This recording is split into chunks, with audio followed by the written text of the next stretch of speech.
हजारों करोड़ों रुपया इस देश का विदेशी बैंकों में सड़ रहा है और वो कहते हैं देश आगे बढ़ रहा है। नहीं बढ़ी है आमदनी पर खर्चा बढ़ता जाता है, करें गुजारा कैसे हम, हर दाम चढ़ता जाता है। अरे एक नंबर से मिले न राशन, काटो दिन उपवास का, ठग मिलजुल कर खाए मलाई, भोग करे हम छास का, बिगड़ा दाम बने जब खर्चो पत्ता 20-50 का, इनका जोर जले तो मांगे हफ्ता हर एक सांस का, ये तो मोहरे हैं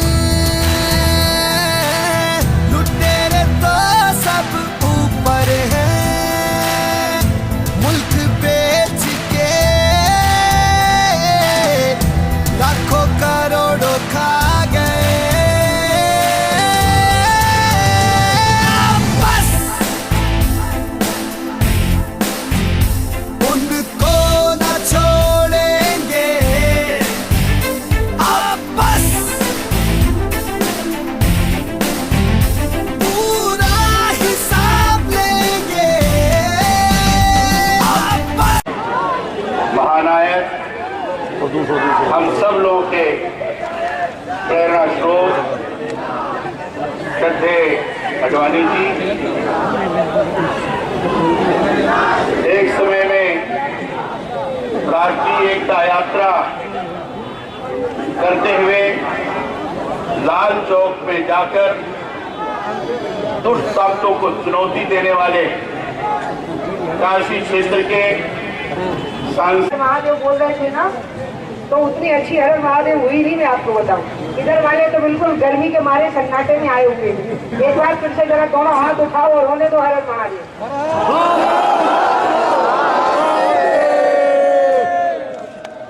मंच पर उपस्थित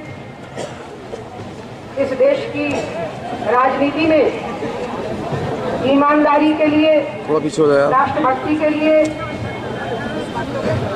एक अनोखे व्यक्तित्व आदरणीय श्री अडवाणी जी, आदरणीय श्री मुरली मनोहर जी जोशी जी, आदरणीय श्री कलराज जी मिश्र जी, इस यात्रा के प्रभारी श्री अनंत कुमार जी, श्री रविशंकर प्रसाद जी, श्री नकवी जी, श्री सूर्य प्रताप शाही जी, श्री ओम प्रकाश सिंह जी, नरेंद्र तोमर जी उत्तर प्रदेश के प्रभारी। जनता पार्टी के कार्यकर्ताओं की इच्छा रही है कि अटल बिहारी वाजपेयी ही प्रधानमंत्री बने, तो आज जब मैंने ये घोषणा की है तो क्या मैंने जन आकांक्षाओं को पूरा नहीं किया? क्या मैंने तुम लोगों की इच्छा को पूरा नहीं किया? मैं जनता की इच्छा को समझता हूँ, इसलिए मैंने ये घोषणा की है कि अटल बिहारी वाजपेयी जी को प्रधानमंत्री बनना चाहिए। और सचमुच में वो दृश्य ऐसा था जैसा कि त्रेता युग में हुआ, जब भगवान राम ने भरत को राजगद्दी सौंपी और भरत ने कहा कि मैं तो 14 वर्ष के बाद भगवान राम को ही राजगद्दी पर देखना चाहूंगा। आज के जमाने में जब लोग पंच और सरपंच बनने के भी लालची होते के शीर्षस्थ नेता राष्ट्रीय जनतांत्रिक दल के कार्यकारी संसदीय दल के अध्यक्ष, देश में यात्राओं के द्वारा अनेक विषयों पर जन जागरण करते आए, हम सबको मार्गदर्शन लगभग 6 दशकों से देते आए। ऐसे श्री लाल कृष्ण जी अडवाणी, सहयोगी डॉक्टर मुरली मनोहर जोशी, जिन्होंने संगठन में मेरे साथ काम करते हुए उत्तर प्रदेश में हर एक क्षेत्र में जाकर के कार्यकर्ताओं से वर्षों से संपर्क रखा, और आज जो यहाँ से एक यात्रा का आरंभ करने जा रहे हैं, जिसका नाम रखा गया है जन स्वाभिमान यात्रा। और जिसके साथ संयोग आकर के जन चेतना यात्रा का बैठा है कि मैं उसी दिन यहां पर आया हूं जिस दिन कलराज जी की इस यात्रा का आरंभ हो रहा है। यहां पर मैं तो चकित हो गया कि पहले ही दिन लोकनायक जयप्रकाश नारायण के जन्म स्थान से, छोटा सा गांव है सिताब दियारा, मैं पहली बार गया वहां पर, और वहां से लेकर के और पटना तक, विशेषकर छपरा से लेकर के पटना तक, छपरा से लेकर के पटना तक 70 किलोमीटर। पंचायत के अध्यक्ष और महापौर जी मंच पर विराजमान है। मैं सबका स्वागत करता हूं और अपने जिला अध्यक्ष महोदय से श्री सुरेंद्र सिंह बघेल से आग्रह करूंगा कि माननीय श्री आडवाणी जी का वो माल्यार्पण से स्वागत करें।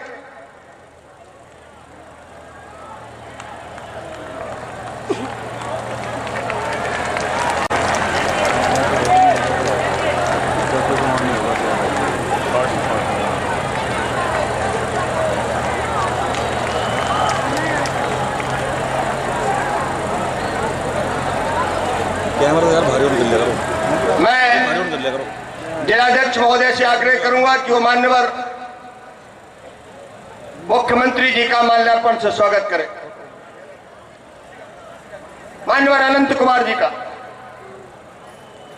मान्यवर रविशंकर प्रसाद जी के प्रिय नेता माननीय लाल कृष्ण आडवाणी जी, और बहनों और भाइयों में आप सबसे अपील करता हूं, आडवाणी जी आए हैं, लेट आए, लेकिन एक बार आडवाणी जी का दोनों हाथ उठा के ताली बजा के ऐसा स्वागत करें कि आसमान गूंज जाए पूरा।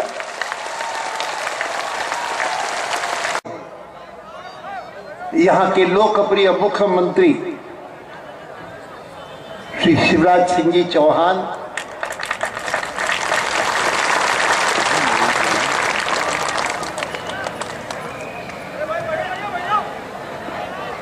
मंच पर बैठे हुए पार्टी के अन्य नेतागण, जिनमें इस यात्रा के प्रमुख संचालक और लोकसभा में मेरे सहयोगी अनंत कुमार जी भी हैं। घड़ी देखने लगा कि इस समय 11:15 बजने वाले हैं, 11:30 बज गए हैं, और इतनी बड़ी संख्या में लोग बैठे हुए हैं। मैं कोई ऐसा वक्ता नहीं हूं, कोई ऐसी नई घोषणा करने वाला नहीं हूं। देश में जो भ्रष्टाचार भयंकर रूप से फैला हुआ है उसका थोड़ा सा जिक्र करके आपको कहूंगा कि आपको इसके खिलाफ लड़ना चाहिए। और मुझे सबसे ज्यादा आश्चर्य इस बात पर हुआ जब आगे यहां देखा ध्यान से, तो देखो कि आगे सारी की सारी हजारों जो बैठी है वो बहनें हैं, महिलाएं हैं, इतनी बड़ी संख्या में। इस सभा में किसी बात का महत्व नहीं है। अगर किसी बात का महत्व है तो मैंने जैसे एक स्थान पर कहा कि मैं कई बार कहता हूं, मैचेस होती है क्रिकेट की, उसमें कभी कभी ऐसा भी होता है। मैं गया था मुंबई जब फाइनल हुआ था क्रिकेट का, और जिसमें भारत का मुकाबला श्रीलंका से हुआ था, और जब भारत जीता था तो उसके बाद मैंने मुंबई में इतनी खुशी देखी। गांव गांव से आए हुए लोग मुंबई शहर में, स्त्रियां, बच्चे रात्रि को 2-2 बजे 3-3 बजे खुशी मना रहे थे। तो उसको देख करके मैंने किसी को कहा कि इनको क्रिकेट तो समझ में भी नहीं आती, ये कैसे खुशी मना रहे हैं। और मैं आपको बता सकता हूं कि उस जन्म स्थान के उस छोटे से गांव से लेकर के पटना तक कुल मिलाकर के 100 किलोमीटर की दूरी, 100 किलोमीटर को तय करने के लिए मेरे रथ को 8 घंटे लगे, 8 घंटे।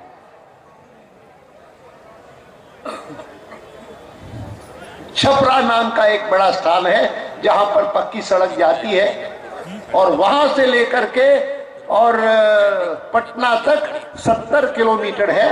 70 किलोमीटर तय करने में 5 घंटे लगे।